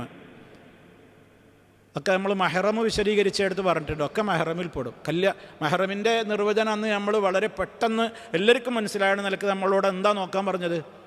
ഒരു സ്ത്രീ ഒരു പുരുഷനും തമ്മിൽ അന്യരാണോ അല്ലേന്ന് നോക്കുവാനുള്ള പ്രാഥമിക മാർഗം എന്താണ്? ഇവർ തമ്മിൽ കല്യാണം കഴിക്കാൻ പറ്റുമോ പറ്റൂലേ എന്നാണ്. കല്യാണം കഴിക്കാൻ പറ്റുമോ എന്നാൽ മെഹ്റമല്ല, മെഹ്റമാണ്. കല്യാണം കഴിക്കാൻ പറ്റൂലേ എന്നാൽ മെഹ്റം നേരെ മറിച്ചാണല്ലേ. കല്യാണം കഴിക്കാൻ പറ്റൂലെങ്കിൽ മെഹ്റമാണ്, കല്യാണം കഴിക്കാൻ പറ്റുന്നുണ്ടെങ്കിൽ അന്യരാണ്. അന്ന് നമ്മൾ കുറേ എണ്ണി പറഞ്ഞിരുന്നു ഓരോരുത്തരെയും സംബന്ധിച്ച്. അപ്പം അവർ പ്രവേശിക്കുന്നതിനെക്കുറിച്ചാണ് ചോദിക്കുന്നത്. അതും മരണാണെന്ന് പറഞ്ഞത്. ഭാഷയിലുള്ളൊരു പ്രയോഗമാണ് അൽ അസദു അൽ മൗത്തു.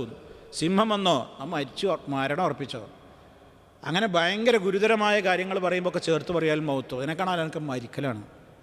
ആ മരിക്കലാന്നല്ലേ. പിന്നെ ഇവരാണ് കടന്നു വരികയാണെങ്കിൽ അത് മരണമാണ്, മരണസമാനമാണ്. അതെന്താ കാരണം എന്നറിയോ? അതെന്താ കാരണം? നബി സല്ലല്ലാഹു അലൈഹി വസല്ലം ഇവിടെ പറയുന്നത്, നിങ്ങൾ അന്യ സ്ത്രീകളുടെ സമീപത്തേക്ക് നിങ്ങൾ പ്രവേശിക്കരുത്. അങ്ങനെ പ്രവേശിക്കുമ്പോൾ നിങ്ങളവിടെ ഒറ്റക്കാവും. അന്യ സ്ത്രീയല്ലേ, അതിൻ്റെ താത്തയല്ലേ, എൻ്റെ കാക്കാൻ്റെ ഭാര്യയല്ലേ, അല്ലെങ്കിൽ എൻ്റെ അനിയൻ്റെ ഭാര്യയല്ലേ എന്നും പറഞ്ഞിട്ടാണ് നമ്മൾ പോവും. പറ്റൂല എന്ന്. അവരാകുമ്പോൾ കൂടുതൽ ഗൗരവമാണ്. എന്തുകൊണ്ട്? ഒരന്യ ആൾ വീട്ടിലേക്ക് വരുമ്പോൾ എല്ലാവർക്കും സീരിയസ് ആയിട്ട് തോന്നും. അതെന്താ അയാളവിടെ, അയാളെന്താ അപ്പോൾ അവിടെ വരുന്നത്? അയാൾ സാധു വേറെന്തേ കാര്യത്തിന് വരുമോ? ദുരുദ്ദേശത്തിൽ മറ്റവൻ വരുമ്പോൾ അത് കുഴപ്പമില്ല, ഓളെ പിന്നെ ഭർത്താവിൻ്റെ അനിയനാ, അത് ഭർത്താവിൻ്റെ ഏട്ടനാ, ആ എക്സ്ക്യൂസ് അവിടെ കിട്ടുന്നുണ്ട്, ആ ഇളവ് കിട്ടുന്നുണ്ട്. അതന്നെ അപകടം, അതന്നെയാണ് അപകടം. ആരും ചിന്തിക്കൂല. ആൾക്കാർ നിർഭയത്വം കാണിക്കുന്ന മേഖലയാണ് ഇത്. എന്നാൽ ഇതുകൊണ്ടാണ് ഒരുപാട് അപകടങ്ങൾ വേറെ ഉണ്ടാകുന്നത്. എത്ര കേസുകളാണെന്ന് സൈക്കോ പ്രശ്നമായിട്ടെന്ന് യൂട്യൂബിൽ തിരഞ്ഞു നോക്കിയാൽ അതന്നെ ഹെഡിങ്ങൾ, അതിനൊക്കെ എത്ര വ്യൂവേഴ്സ്. മകളും ഭർത്താവിൻ്റെ പിതാവുമായി കൊണ്ടുള്ള അവിഹിതമായ ബന്ധം, അതിനൊക്കെ വ്യൂവേഴ്സ് എത്രയെന്ന് ലക്ഷക്കണക്കിന്. ആളുകൾക്ക് വലിയ മാറ്റർ കിട്ടിയില്ലേ? അതൊക്കെ വലിയ ഒരു പ്രശ്നമല്ലാന്ന്. എത്ര വീടുകളിൽ മരുമകളാണ്, മരുമകൾ, ഇനി മരുമകളുമായിട്ടുള്ള വഴിവിട്ട ബന്ധം എന്ന് പറയാം. ഇങ്ങനെയൊക്കെ ഈ രൂപത്തിൽ എന്തുകൊണ്ടാണ്? മഹാരിമിനെക്കുറിച്ച് പറഞ്ഞിടത്ത് പോലും പണ്ഡിതന്മാർ, ഞാൻ നേരത്തെ പറയാൻ വിട്ടുപോയൊരു പോയിൻ്റാണ്, മഹറമിൻ്റെ മുമ്പിൽ ഒരു സ്ത്രീ അവൾ ഈ നിലക്കൊക്കെ കൈത്തണ്ടയും മറ്റുമൊക്കെ കാണിക്കാനൊക്കെ നമ്മൾ നേരത്തെ പറഞ്ഞല്ലോ. അവിടെ പോലും അത്ര സൂക്ഷ്മതയൊന്നുമില്ലാത്ത ചില ആളുകളാണെന്നൊരു സ്ത്രീക്ക് ബോധ്യമായാൽ അന്യ ആണുങ്ങളെപ്പോലെ അവരെയും കാണണം എന്നാണ് പണ്ഡിതന്മാർ പറഞ്ഞത്. അങ്ങനെ ഉണ്ടാവും. ഇപ്പോൾ എന്ന് പറഞ്ഞാൽ ബാപ്പ മകളെ ഗർഭിണിയാക്കി എന്നൊക്കെ പറഞ്ഞിട്ട് പത്രത്തിൽ നിന്ന് കേട്ടിട്ട് നമുക്ക് തന്നെ ഒരു പ്രതികരണ ശേഷി പോലും നഷ്ടപ്പെട്ടില്ലേ? അതൊക്കെ ഒരു വിഷയ എന്ന് നമുക്ക് തന്നെ തോന്നുന്നില്ലേ? എന്താ നമുക്ക് അങ്ങനെ അതൊക്കെ ഒരു വിഷയമാണെന്ന് തോന്നുന്നത്? ഫസ്റ്റിൽ കേട്ടപ്പോൾ നമ്മൾ ഞെട്ടിയില്ലേ? രണ്ടാമത് കേൾക്കുമ്പോൾ ഞെട്ടലിൻ്റെ ശക്തി ഒന്ന് കുറയും, മൂന്നാമത് കേൾക്കുമ്പോൾ തീരെ ഞെട്ടൂല. അതാണ് ഈ പ്രശ്നങ്ങൾക്ക് കാരണം. ഞെട്ടലിൻ്റെ ഊക്ക് ഇങ്ങനെ കുറയും നമുക്ക്. അതാണ് പ്രശ്നം. അങ്ങനെയാണ് ഈ ഒരു നൂണാവർത്തിച്ചാൽ അതൊരു നന്മയായി പിന്നെ ശരിയായി വരുന്നവരുടെ ഗീബൽസിയൻ സിദ്ധാന്തം എന്നൊക്കെ പറയുന്നത്. അപ്പം ഇവിടെ നബി സല്ലല്ലാഹു അലൈഹി വസല്ലം പറയണ അന്യ ആണുങ്ങളെ സൂക്ഷിക്കുന്ന അതിനേക്കാൾ സൂക്ഷിക്കണം എന്ത്? കുടുംബത്തിൽപ്പെട്ടവർ. അവിടെയാണ് നമ്മുടെ നാട്ടിലുള്ള പ്രശ്നങ്ങളൊക്കെ ആവർത്തിക്കുന്നത്. അതെൻ്റെ കസിനാണ്, കസിൻ ബ്രദറാണ്, കസിൻ സിസ്റ്ററാണ് എന്നൊക്കെ പറഞ്ഞിട്ട് ഒക്കെ പണ്ട് എന്ന് പറഞ്ഞാൽ ഞാൻ നേരത്തെ പറഞ്ഞില്ലേ, പണ്ടൊക്കെ നമ്മുടെ വീടുകളിൽ അങ്ങനെയുള്ളൂ സൗകര്യം. ഇന്നിപ്പോൾ ഒരുവിധമൊക്കെ ആളുകളൊക്കെ വേഗം വീട് വെച്ച് പോവും. പണ്ട് എന്ന് പറഞ്ഞാൽ ഒരു തറവാടല്ലേ, അവിടെ ഒരു വെല്ലിപ്പി വരും, വെല്ലിമ്മി ഉണ്ടാവും, 4 ആൺമക്കളുണ്ടെങ്കിൽ ആ 4 ആൺമക്കളും കെട്ടിക്കൊടുന്ന പെണ്ണുങ്ങളും ഉണ്ടാകും, അവർക്ക് മക്കളും ഉണ്ടാകും, അവരുടെ മക്കളും ഉണ്ടാകും. ഇങ്ങനെയാണ് പണ്ടത്തെ തറവാട് സിസ്റ്റം. എന്നപ്പോൾ ഇതൊക്കെ മാറിയത്? ഇവിടെ ഈ ഗൾഫിലേക്കൊക്കെ ആളുകൾ വരണൊളകിൻ്റെ ശേഷം കുറച്ചൊക്കെ ഒരു പച്ചപ്പ് സാമ്പത്തികമായിട്ട് നേടിയപ്പോഴേ വേറൊരു പുര വെച്ച് പോകലൊക്കെ ആലോചിച്ചതുപോലും ഉള്ളൂ. എന്നാൽ തന്നെ ഒന്ന് പുര വെച്ച് പോകുക എന്ന് പറഞ്ഞാൽ അതൊക്കെ നാട്ടിൽ ഒരു ഇടിമിന്നലിൻ്റെ പ്രശ്നമായിരുന്നു. അപ്പോഴൊക്കെ ഒന്ന് വേറെ പോകാഞ്ഞിട്ട് തിരക്കായി എന്നൊക്കെ പറഞ്ഞിരുന്നത്. എത്ര ആൾക്കാർ സാമ്പത്തിക ശേഷി ഉണ്ടായിട്ട് പോലും വേറെ പുര വെക്കാതെ ഇരുന്നു എന്നറിയോ? നമ്മുടെ നാടുകളിൽ എന്താ നാട്ടുകാർ പറയും, ഓനിക്കിപ്പോൾ പെട്ടെന്ന് ആയപ്പോഴേക്കും ഓന് മാറി താമസിക്കണം, ഓൻ്റെ പെണ്ണിൻ്റെ കുഴപ്പമാണിത്, പെണ്ണ് തരയണമന്ത്രം നടത്തിയിട്ടാണ് ഇപ്പോൾ വേറെ പുര ഉണ്ടാക്കിപ്പിച്ചത് എന്ന് പെണ്ണുങ്ങൾക്ക് കുറ്റം. അങ്ങനെ പലർക്കും ഉണ്ടാവും. അതൊക്കെ പേടിച്ചിട്ട് പേടിയൊക്കെ പോയി. ഇപ്പോൾ ആളുകൾ സൗകര്യമായ വേറെ മാറി താമസിക്കും. അന്നിപ്പോൾ ഒരു വിഷയമില്ലാതായി. പക്ഷേ ഒരു കാലഘട്ടം അങ്ങനെ ആയിരുന്നു എന്നാണ് ഞാൻ പറയുന്നത്. അപ്പോൾ അന്നൊക്കെ എന്ന് പറഞ്ഞാൽ അന്നപ്പോൾ വീട്ടിൽ താത്താൻ്റെ അടുത്തേക്ക് വരുമ്പോൾ ഇപ്പോൾ അവിടെ ഇപ്പോൾ ആളുണ്ട് നോക്കിയിട്ടല്ലല്ലോ കയറും ഇറങ്ങും. പക്ഷെ അവിടെയൊക്കെ അങ്ങനെ വന്നാൽ ഒരു ഭർത്താവ് പുറത്തു പോകേണ്ടി ഒരു ഭർത്താവിൻ്റെ അനുജൻ മാത്രമേ ഉള്ളൂ ഒരു ഫ്ലാറ്റിൽ. ഇനി ഭാര്യയുള്ളൂ, ഭർത്താവ് ജോലിക്ക് പോയാൽ ഭർത്താവിൻ്റെ അനുജനല്ലേ ഭർത്താവിൻ്റെ ജ്യേഷ്ഠനോ ഉള്ളൂ. എന്താ പണ്ഡിതന്മാർ പറയുന്നത്? നിങ്ങളത് പിന്നെ പാടില്ലാന്ന്, അതിൻ്റേതായ രീതിയിൽ നിങ്ങളത് കൈകാര്യം ചെയ്യണം. ഒന്നുകിൽ നിങ്ങൾ അവരുടേതായ കാര്യങ്ങളൊക്കെ അവർക്ക് പറഞ്ഞ് മനസ്സിലാക്കി കൊടുത്ത് അത് കൃത്യമായിട്ട് അതിന് വരമ്പുകൾ പഠിപ്പിച്ച് മനസ്സിലാക്കി കൊടുക്കുക തന്നെ വേണം. അതൊന്നൊരു മോശമല്ല. ഞാനങ്ങനെ പറഞ്ഞാൽ അവനെന്തോ വിചാരിക്കോ, ആ ബന്ധം മുറിയിലെ എന്നെപ്പറ്റി എൻ്റെ കാക്കന്നെ തെറ്റിദ്ധരിച്ചില്ലേ, അല്ലെങ്കിൽ എൻ്റെ അനുജനെ തെറ്റിദ്ധരിച്ചില്ലേ എന്ന് വിചാരിക്കൂലേ എന്നൊന്നും ചിന്തിക്കരുത്. മാന്യമായി നല്ല നിലക്ക് ഇങ്ങനെയൊക്കെയാണ് ഇസ്ലാമിൻ്റെ നിയമം എന്നൊക്കെ പറഞ്ഞ് മനസ്സിലാക്കി കൊടുക്കണമെന്ന് അനിവാര്യ സാഹചര്യങ്ങൾ വരുമ്പോൾ അത്രയ്ക്കല്ലേ നമുക്ക് കഴിയുള്ളൂ. ഞാൻ നേരത്തെ പറഞ്ഞതുപോലെ. അപ്പം അതുകൊണ്ട് തന്നെ ഭർത്താവിൻ്റെ ഏറ്റവും അടുത്ത ബന്ധുക്കൾ കയറി വരുന്നതും ഇതിനെക്കുറിച്ച് എന്താ അഭിപ്രായം എന്ന സഹാബി ചോദിക്കാൻ തന്നെ കാരണം എന്തായിരിക്കും? അന്നൊരു നടപാടുന്നുണ്ടാകും, അങ്ങനെ വരുന്നുണ്ടാകും. അപ്പോൾ അതും തെറ്റാവോ നബിയെ എന്ന് ചോദിക്കുമ്പോൾ പറഞ്ഞു അത് ഏറെ തെറ്റാണ്. കാരണം അന്യർ വരുമ്പോൾ ഉണ്ടാകുന്ന മറ്റുള്ളവരുടെ നോട്ടവും ശ്രദ്ധയും ജാഗ്രതയൊന്നും അടുത്തോർ വരുമ്പോൾ അന്യ ആൾക്കാർക്ക് കാണുമ്പോൾ പോലും ഉണ്ടാവില്ല.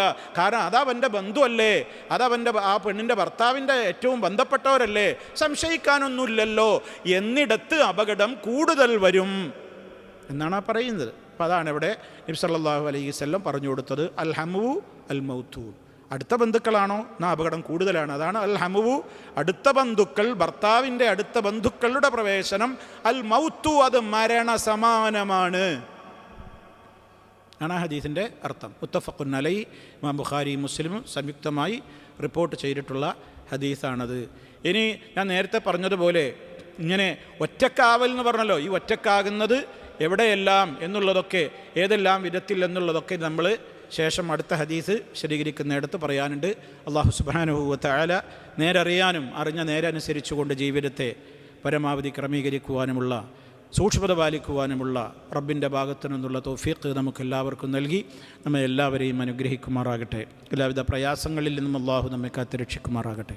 മാരകമായ രോഗങ്ങളിൽ നിന്ന്, സഹിക്കാനാവാത്ത പരീക്ഷണങ്ങളിൽ നിന്ന് അള്ളാഹു നമ്മെ കാത്തുരക്ഷിക്കുമാറാകട്ടെ. നമ്മിലെ രോഗികൾക്ക് അള്ളാഹു പരിപൂർണമായും ശിഫ നൽകുമാറാകട്ടെ. മരണപ്പെട്ടവർക്ക് മഗ്ഫിറത്തും റഹ്മത്തും നൽകി അനുഗ്രഹിക്കുമാറാകട്ടെ. റബ്ബനാ തഖബ്ബൽ മിന്നാ ഇന്നക അൻതസ് സമീഉൽ അലീം. اللهم صل على محمد وعلى آل محمد. سبحانك اللهم وبحمدك أشهد أن لا إله إلا أنت أستغفرك وأتوب إليك.